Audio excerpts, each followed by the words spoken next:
Sabi po dito, isinara ang mga pintuan ng Jericho upang huwag makapasok ang mga Israelita. Pinagbawal na lumabas o pumasok ang sinuman. Sinabi ni Yahweh kay Joshua, pakinggan mo ito. Binigay ko na sa inyong mga kamay ang Jericho upang sakupin ito at gabihin ang kanyang hari at magigiting na kawal. Ikaw at ang iyong mga kawal ay dinigit sa palibot ng Jericho minsan isang araw sa loob ng 6 na araw. Paunahin mo sa kapanatipan ng 7 paring may dalang mga trumpeta na yari sa suman. Sa ikapatong araw, 7 beses kayong liligid sa lungsod at hihipan ng mga pari ang dala nilang trumpeta. Pagkarinig ninyo ng isang malakas at mahabang tunog ng tampuli, lahat kayo ubod-lakas na sisigaw. Sa sandaling iyon, babagsak ang mga pader ng lungsod at walang sagaban na makakapasok doon ang lahat. Sige po, sumandali po tayo manalangin. Dakilang Diyos na makapangyarihan sa lahat. Kinikilala po namin ang iyong kapangyarihan at ang iyong kabanalan, Panginoon, sa iyong kaharian sa langit. Salamat po, Ama, sa umaga ito, sa pagkakataon, Panginoon, na kami ay makapakinig muli ng iyong mensahe at kapahayagan, Panginoon, sa buhay ng bawat isa. Panginoon, patuloy mong buksan ang aming spiritual na pananaw, pandinig, Panginoon, upang maunawaan namin ang iyong mga kapahayagan sa aming buhay. Salamat po, Ama, sa mga pagtuturo, Panginoon, ng iyong mga salita at pagsasaway, Panginoon, sa aming maling kaisipan at pananaw. Ikaw po ang magturo at ang pagsama mo ng banal ng Espiritu ay hinihiling namin na kami, Panginoon, ay patnubayan sa umaga ito. Ito po ang aming dalangin sa pangalan ni Jesus. Amen. Kumari pong ilang daang beses na po natin napakinggan yung kwento na ito. Amen po ba? Marami nang kaya naman, yung iba ay ngayon pa lang. Maaaring yung iba, nadanas na po yung kwento na ito. Maaaring din naman yung iba ay dadanasin pa lang. Amen? So, sino po dito naniniwala na ang Diyos ay nagpapala? Amen? Naniniwala po ba tayo na lahat ng pangako ng Diyos ay nangyayari at natutupad? Gusto kong malaman nyo na lahat ng bagay ay hindi po posible. Amen po ba? Lahat po ng bagay ay posible. Amen. Sino po dito naniniwalang yayaman siya? Pero hindi po automatic. Ano po? Amen? Sino naniniwalang siya ay papaya? Pero hindi po automatic na tayo ay papaya. Amen? Kasi po, may mga bagay na natural, pero hindi po siya automatic. Di po ba? Kasi po, ang pangako ng Diyos, kuminsan, dapat po nating pag-aralan. Tama po ba? Hindi po pwedeng lagi tayong nagsasalita na God is good all the time God is good. Pero wala naman tayong ginagawa. Amen? Tama po ba? May mga pangako po ang Diyos na kailangan ikurso natin o pagsikapan natin. Amen? So dahil po darating yung time, kakagawa natin ang pagsisikap natin na gawin yung kalooban ng Diyos, darating yung time na yung nilalakaran natin, mararating natin yung nais natin marating. Amen? So, alam niyo po yung mga Israelita, hindi po nila narating ang promised land kung hindi po sila naglakad. Tama po ba? Naglakbay. So, hindi po nila yung mararating kung hindi sila naglakad o naglakbay. So, parang sa mga kabataan ngayon, ano? Hindi ka magkakajowa kung hindi ka magkaanak. Shout out sa mga may jowa, ano po? Oh, hindi po tayo makakita kung hindi tayo magkaanak. Kaya minsan, yung mga hindi nagkaanak, pag nakakita ng mga magkaakbay, magka-ordinance, uy, sa loob, ganun lang. Amen po ba? Kasi ayaw mo mag-anak. Amen? So, dapat po ay nilalakaran natin yung pangako ng Diyos. Pangako ng Diyos, hindi ako mag-iisa. Amen? So, hanapin mo yung kasama mo. Tama po ba? So, ganun din po tayo papayat kung hindi natin pagsisikapang pumaya.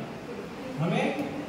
Hindi po pagki malalim yung mga prayer natin. Sa umaga, sa tanghali, sa hapon, sasabihin natin, Panginoon, papayitin mo ako, Lord. Sa umaga, papayitin mo ako. Kain ka naman tayo ng marami. Paano ba mapapayat? Sabihin, wala tayong ginagawa. Amen? Sa pangako ng Diyos sa buhay natin. Kaya dapat pinagsisikapan po natin. Pinag-aaralan natin na dapat natin nakaharap ang pangako ng Diyos. Amen po ba? Kaya siya naman po sa mga nagpapapayat, hindi pa pumapayat.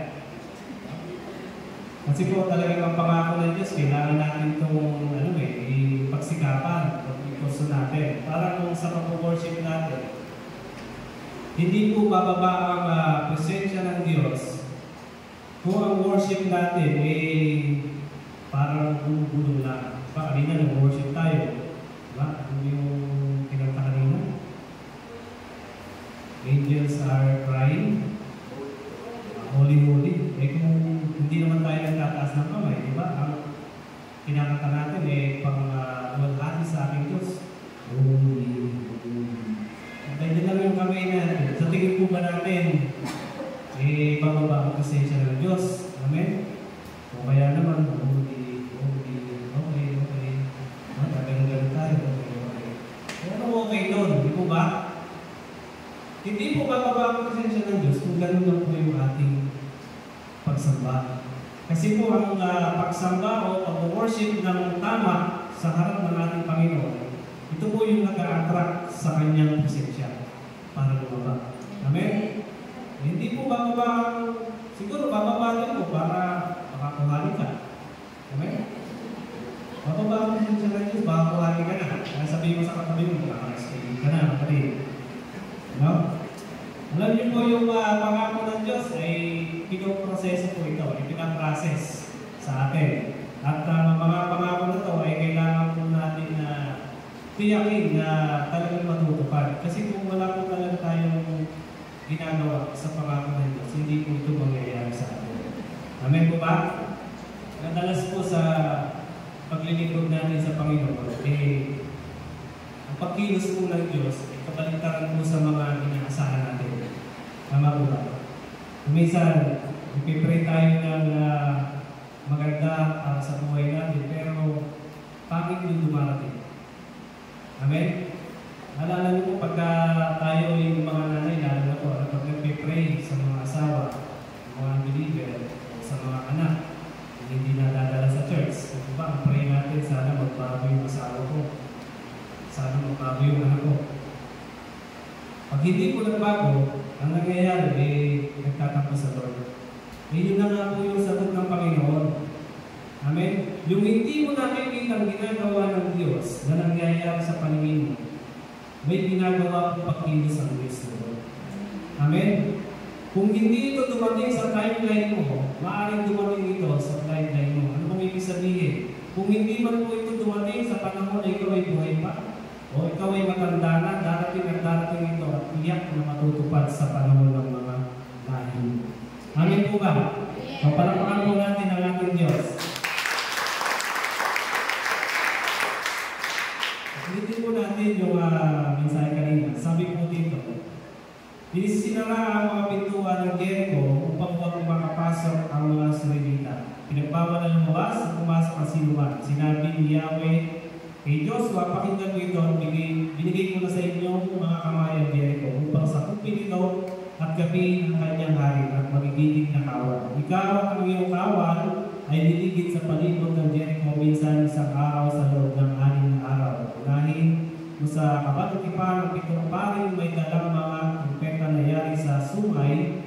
Sa 7 araw, 7 beses kayo liligid sa lungsod at ihipan ng paring ang dala nila trumpeta. Pagkarinig ninyo ng isang malakas at mahabang tunog ng mabulig na hatayong lakas na sisigaw. Sandali ngayon babagsak ang pader ng lungsod at walang sagabal na makakapasok doon. So, bigyan ko lang po kayo ng konting background sa tungkol sa mga Israel. So, sa mga hindi po naanong kilala kung sino ba yung mga Israelita, sila po yung mga nabihan noon sa Egypto. At isa pong nakalulungkot dahil inabot po sila ng 430 years sa pagkakaalipin sa loob ng Ehipto. At 11 generation po yung kanilang inabot doon bago sila nakalabas. So, makikita po natin dito yung kanilang naging pamumuhay. Namuhay po sila bilang alipin, pagkain po nila ay pang-alipin, at ang mindset po nila ay pang-alipin din. So, hindi po maganda yung naging sitwasyon nila doon. So, dahil po ang Diyos ay laging nakatingin at mahal niya yung kanyang bayan, nang sila po ay tumawag, sila po ay nagkaroon ng pagkakataon na mailabas doon sa Ehipto. Amen? At sila po ay nagtakbay papungo promised land. So dito po sa Joshua chapter 6, makikita po natin yung tatlong dahilan kung bakit hindi sila agad nakatawid o nakarating ng promised land. So, tatlo lang po ito. Mabilis lang po ito. Ang title po ng ating pagkakaroon is Marks of Obedience. So, 3 reasons why they not immediately reach into the promised land. Number 1 is the gate is closed. So, sarado po. Sabi po sa English version, now the gates of Jericho were securely barred because of the Israelites. No one went out and no one came in. So, sa Tagalog po, isinara ang mga pintuan ng Jericho upang huwag makapasok ang mga Israelita. Pinagbawal na lumabas o pumasok ang sinuman. So, parang sa panahon po natin ng mga nakalipas na taon, naalala niyo po yung lockdown. Di po ba? Bawal kang lumabas ng barangay niyo o ng zona niyo na walang pahintulot. Amen? O kahit ng bayan, hindi ka makakating. So, parang ganito po yung nangyari doon sa wall of Jericho o dun sa lungsod ng Jericho. At makikita po natin na yung kanilang daraanan ay sinara para marating doon sa promised land. So ayon po sa Biblia, ang lungsod po ng Jericho ay isang maliit lamang. Ito po ay kilala lang sa pagkakilala ng lungsod na ito ay may mataas na pader at may makapal na pader. So, sabi po sa mga Bible scholar, ang pader daw po ay, ang taas niya ay 17 feet. At ang kapal nito ay 5 feet. Okay? So, kung makikita natin, talagang sobrang kapal. At may hukay pa sa paligid na 9 feet ang lalim. Bago ka makatingin sa pader, dadaan ka muna sa hukay na 9 feet. Doon ka naman nilibig. Diba? Ang hirap nung parang dumaan na sa ganong sitwasyon. So, ganun po kalaki o katibay o yung hadlang na humaharap sa mga Israelita para makatawid sa promised land. So, makita po natin na hindi po basta-basta napapasok o mapapasok ng kaaway itong wall of Jericho. Amen. So, ganun po kalaki yung humahadlang sa kanila. Kung madalas po, may mga wall of Jericho din po tayo sa buhay. Tama po ba? Kapigatan, kahirapan, maaaring galit, hinanakit, hindi pagpapatawad sa pamilya natin, asawa, anak. Amin po ba? Marahil ito po yung mga humahadlang sa atin para hindi po tayo makarating dito promised land. So, madalas po tayo nananalangin sa church, umaaten, pero kung minsan, hindi naman po naka-align yung mga prayer natin sa kalooban ng Diyos. Amen? Minsan ang prayer natin, Lord, gusto ko ito. Lord, bigyan mo ba nito? Lord, ayaw ko nito, alisin mo ito. Amen po ba? Kasi po, ang goal natin sa sarili natin ay laging progress. Pag-unlad yung gusto natin mangyari. Pero ang goal po ng Diyos sa atin ay lesson. Amen? Nagigets po ba natin? The most important prayer ng isang tao ay dapat, Lord, ano ba yung will mo para sa akin? Dapat ang prayer natin, Lord, kung hindi ito galing sa iyo, isara mo. Amen? Nagigets po ba natin? Dahil kung hindi po ito galing sa Diyos, 100% hindi po ito makakapunta sa atin. Tama po ba? So, ano po sabi doon sa verse 1? Sabi niya doon, isinara ang mga pintuan ng Jericho upang huwag makapasok ang mga Israelita. Bakit po isinara? Sa tingin niyo po, bakit sinara? Hindi po dahil kagustuhan ng kalaban, kundi ito po yung ng Diyos. Alam niyo po kung bakit? Kasi hindi pa po sila hanggang lumaban talaga. Amen? Kapatid, kung sarado man yung oportunidad mo sa panahon ngayon, magtiwala ka sa Diyos. Huwag mong pilitin buksan. Amen po ba? Kasi ang Diyos ay laging mayroong the best na plano sa atin at magandang kinabukasan. Diba sabi po sa Jeremiah 29:11, sapagkat batid kong lubos ang mga plano mo para sa inyo, mga plano hindi ninyo ikakasama, kundi para sa inyong ikakabuti. Ito'y mga plano magdudulot sa inyo ng kinabukasan, punong-puno ng pag-asa. Ayaw po tayong mainit. Amen? Ang plano po ng Diyos sa atin ay talagang the best. Kaya kung minsan pagka nasisiraan tayo ng loob at biglang may dumating ng mas magandang opportunity, diba napapa-praise the Lord tayo? Kasi yun po yung pangako ng Diyos sa atin. Pangako niya yung masaya-saya, magandang plano. Amen? So ikalawa, change your strategy. Sabi doon sa verse 3, ikaw at ang iyong mga kawal ay liligid sa palibot ng Jericho, minsan isang araw sa loob ng 6 na araw. So dito po makikita natin na kung dati ay kapag may digmaan, sila po ay kaagad lumulusot at nagagapi nila yung mga kaaway. Pag sinabi po ni Joshua na meron silang susuguring lugar o didigmain, antimano, kaya na po yun. No? Pero dito po sa pagkakataon nito, ay iba po yung kanilang ginawang diskarte o pamamaraan ng pakipaglaban. So alam niyo po sa laban ng buhay natin, kung minsan, hindi yung dati pong mga ginamit natin, hindi lang po natin pwedeng gamitin sa susunod. Tama po ba?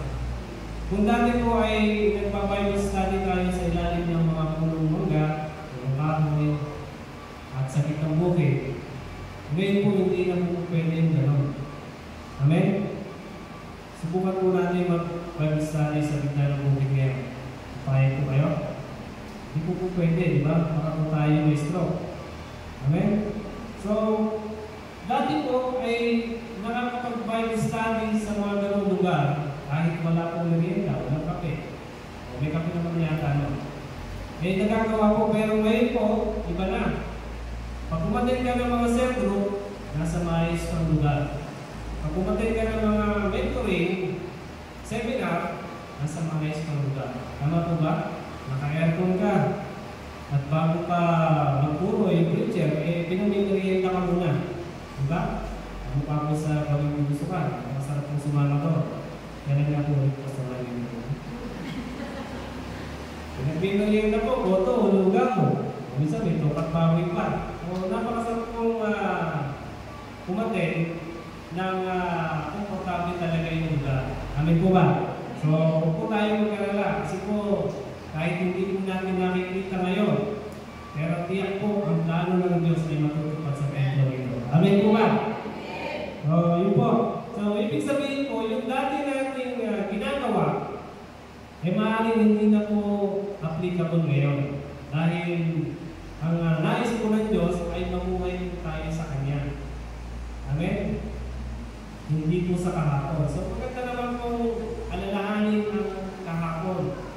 Pero hindi po maganda manatili tayo sa kahapon. Tama po ba? So, sabi po dun sa dati, tayo po ay ang tinatanaw natin, ang iba nandito, pero ang tinatanaw natin hindi yung kahapon. No? O di pa sa maliit na church, may mga punong mangga, malamig pa ng konti dito.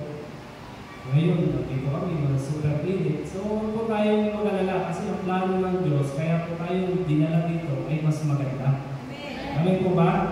No, ang pagkilos po kasi ng Panginoon, no, paraan ng Diyos ay iba-iba, hindi po pare-pareho. Amen po ba? So dati po every Sunday o nung nakaraang linggo, may mga lumuluha. Next Sunday, pagkain mo, wala na po gano'n. Amen? Iba-iba po ang pagkilos ng Diyos. So ikatlo, waiting on God's timing.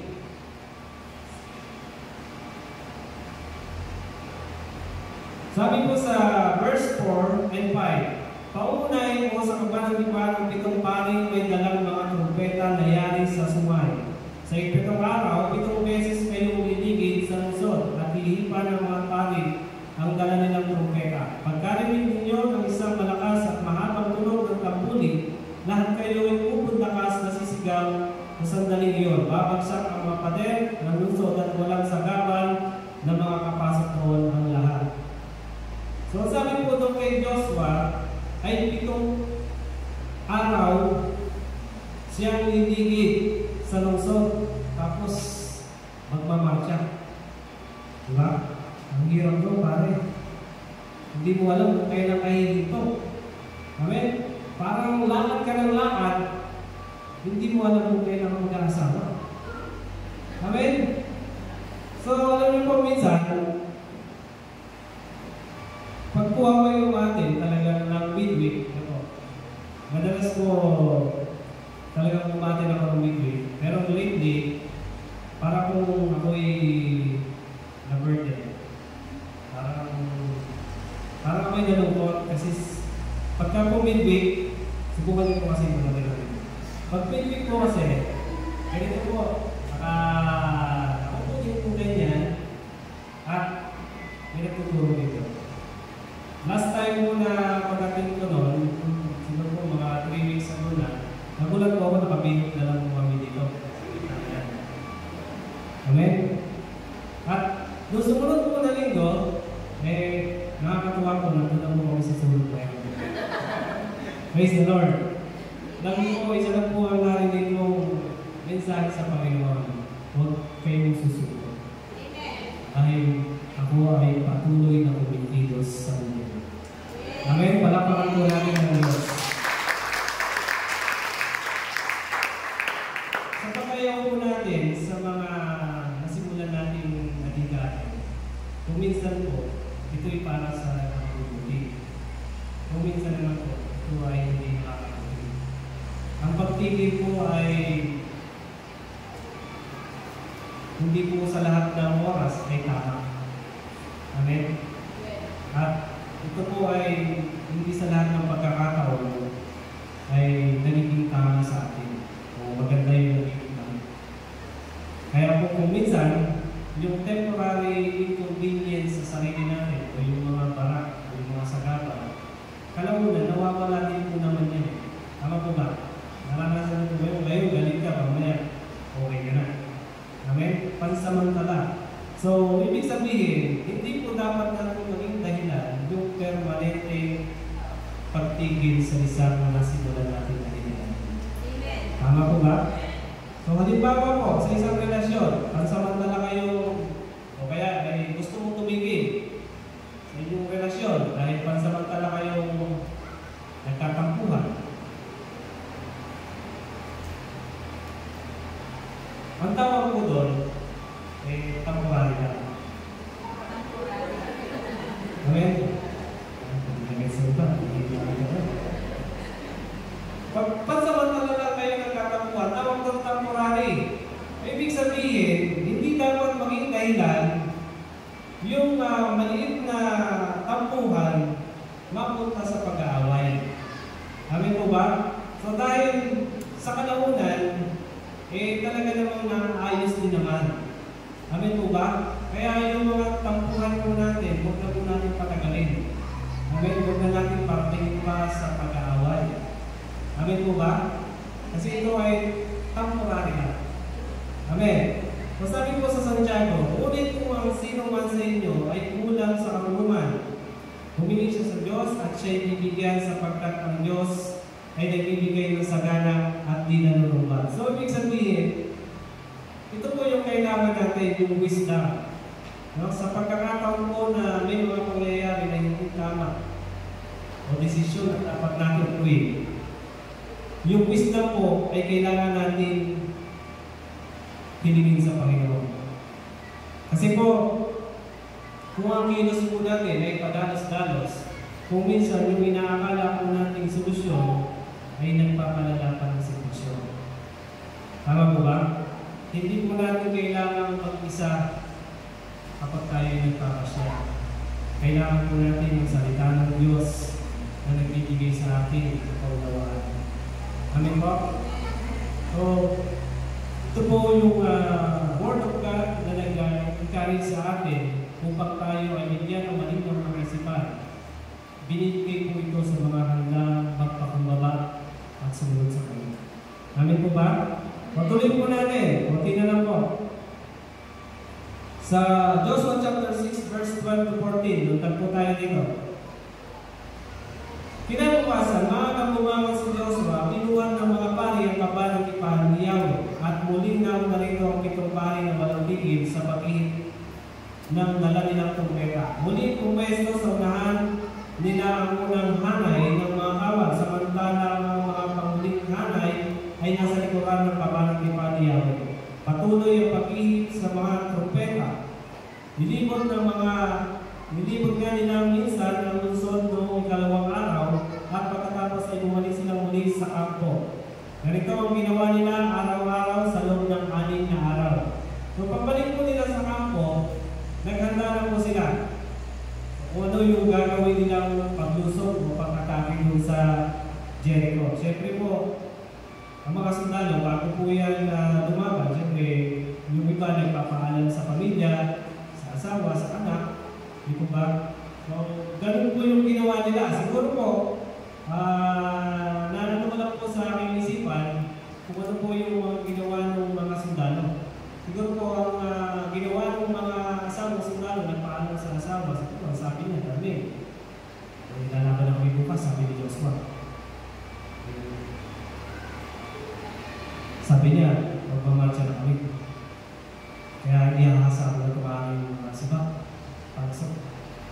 Siguro po, ganun yung ginawa ng asawa. Unang araw, pagpaglusog nila, nagmarcha po sila. Pag-uwi po ng sundalong lalaki, siguro, ito po yung nangyari. Siyempre, tatanungin po ng asawa, bakit? Parang hindi ka naman nahirapan. Mukhang hindi ka naman napagod. Nagmarcha lang kami ni Jocelyn. Wala ko, susugod na kami. Ikalawang araw, ng pagmarcha nila, nagpaalam mo rin yung asawa. Sabi niya, dahil talagang ito na siguro. Dalawang araw. Susugod na kami. Sabi ni Joshua. Umikot ulit sila. Nagmarcha. Pag-uwi ng asawang sundalo, siguro po, ang ginawa ng babae, nagtanong na naman ang kanyang asawa. May nangyari pang labanan? Wala eh. Hindi ko maintindihan si Pari Joshua. Nagmarcha lang kami ulit eh.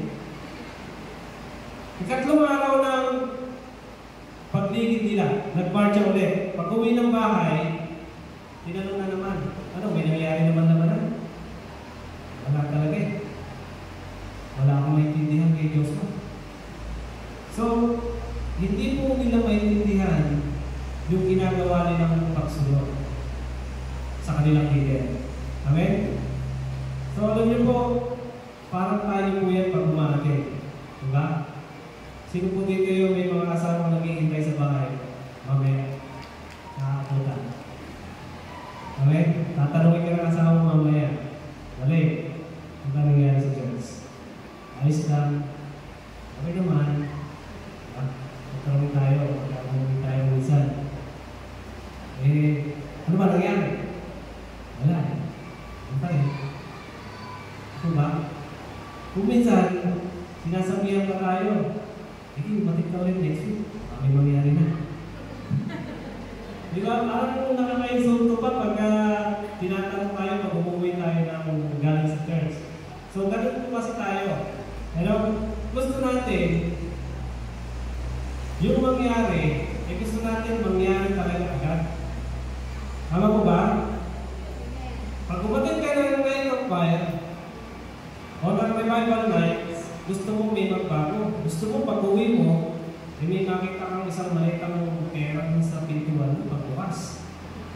Amen? Pag umating ka ng revived nights, akala mo yung asawa mo hindi na lasinggero. Hindi po.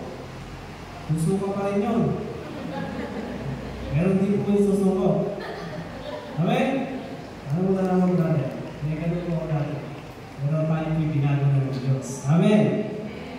So, bago po babagsakin ng Diyos ang problema sa buhay mo, ang unang pababagsakin ng Diyos ay yung puso ng mga nagmamatya, ng mga sumusunod. Bago po pabagsakin ng Diyos ang mga bigat sa buhay natin, pababagsakin po ng Diyos yung mga pride natin sa ating puso. Amen? So, dito na po ako magtatapos.